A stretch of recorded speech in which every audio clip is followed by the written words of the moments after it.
I just got a brand new scope mounted to my rifle, and I went through the steps to set it up to make sure it fits me properly. Now I need to zero it. Hi, I'm Ryan Kleckner with the National Shooting Sports Foundation. In this video, we're going to talk about how to zero your scope to your rifle. Now, when I say zero, I'm meaning nothing more than taking the point of aim inside the scope and making it match the point of impact downrange at a certain distance. Now, that at a certain distance is important. Just like when we covered minutes of angle earlier, we talked about a minute of angle is only a certain size at that distance. Well, the likewise is true with zeroing. You see, I like to zero my rifles at 100 yards. You might choose to zero them at 200 yards. Well, if we both shoot our zeroed rifles at a 100-yard target, our impacts are going to be different. But that's okay. It's not that your rifle isn't zeroed, it's just that your rifle is zeroed at 200 yards. Now, once we have that set up, we can then use that as a baseline in the future to make adjustments for different distances. So instead of sitting here at the 100-yard line and wasting ammunition and time trying to get it close, there's a couple tricks we can use.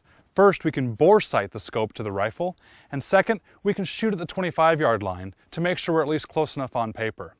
I have my gear set up at the 25-yard line. We're going to go try both. The first thing I'm going to do is bore sight my scope to my rifle. Now, by bore sighting it, you're literally looking through the bore of the rifle and making sure the scope is aiming at the same spot. Now, this is of course easier with a bolt-action rifle because I can just pull the bolt. If you have a semi-automatic rifle, you're in luck if it's a style where you can take the bolt out and do the same thing. So let's say you have an MSR, an AR style rifle.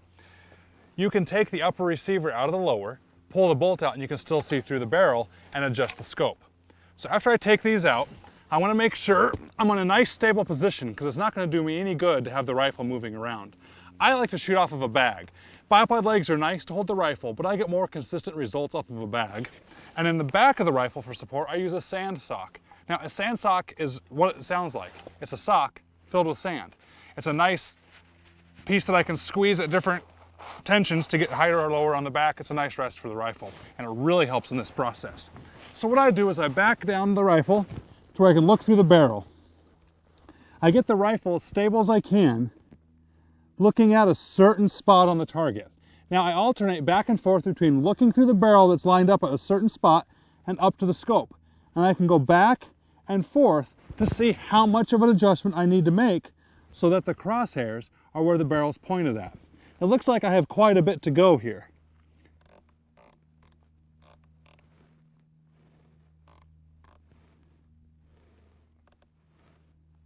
That looks good on elevation. Now for windage. I got a ways to go.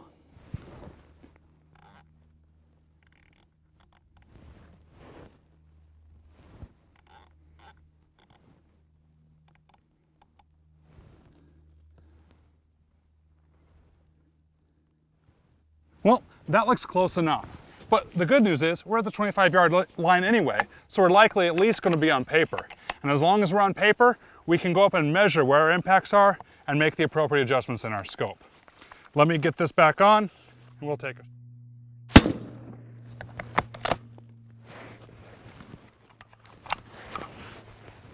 Let's go see where that impact was and make any adjustments if need be.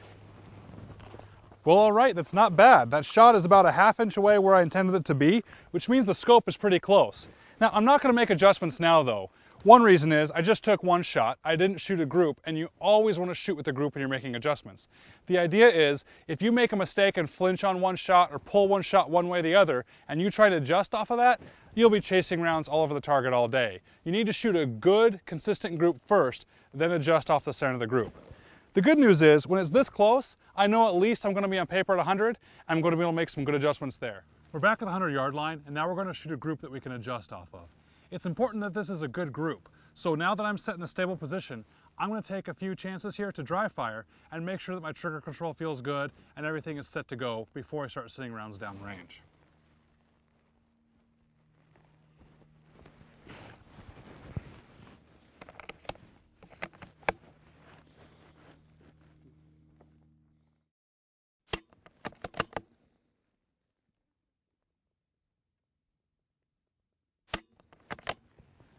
Okay, those felt nice and stable. I'm going to go ahead and start sending rounds down range, shoot that nice group, and make any adjustments I need to make.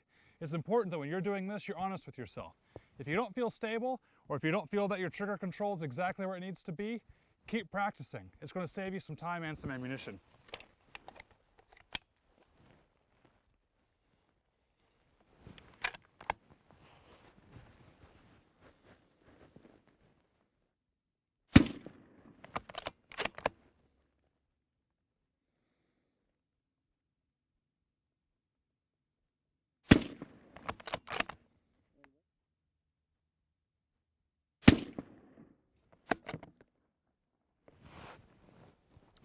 All right, we just shot a 3-round group.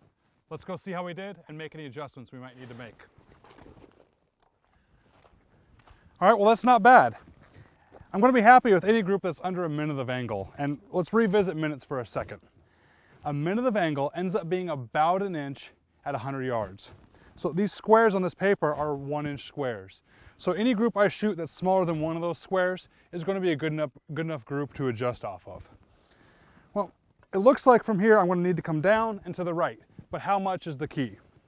I have a scope that adjusts in 1/4 minute adjustments, so we can get pretty precise here. If I take the center of the group, I need to come down 1, 2.5 minutes of angle, and I need to come over to the right a little over 1. We can call that 1.25 minutes of angle. So down 2.5 and over 1.25 will get us where we need to be.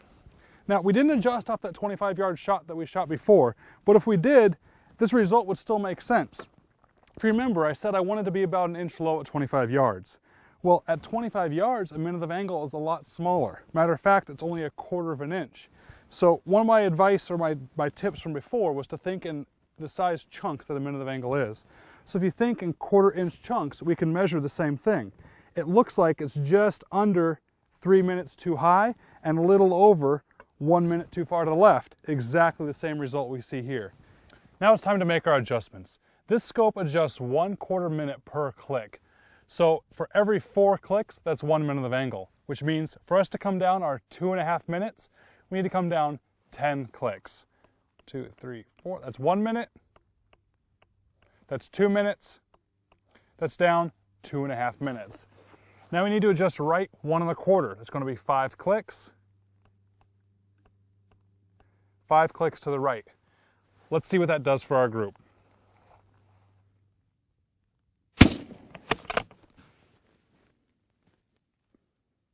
All right, group looks good, the adjustments worked. Now that the scope is zeroed, we're going to slip the scales.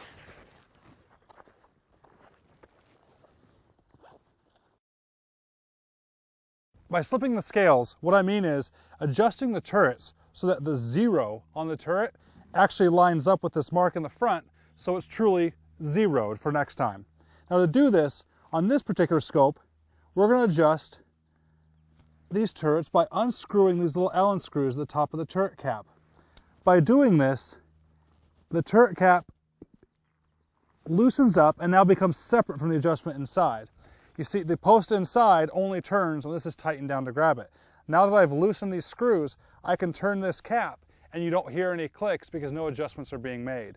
You need to be careful here that when you loosen them, when you first start turning, if you hear it click, pay attention because that means you're making adjustments. So what I'll do is I'll line this up so the 0 is on the front, and then I'll come in and snug these back down. Do not over tighten these little screws. They're small, they can easily strip. And if these things strip so the cap doesn't hold tight, you're really going to be in trouble when you try and make adjustments later. Okay, that one's good. Now let's do the windage.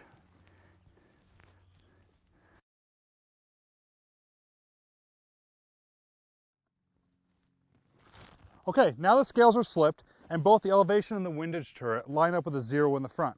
This way, if we make adjustments in the future, it's easy to come back to the scope's true 0 just by turning back to the turret's 0.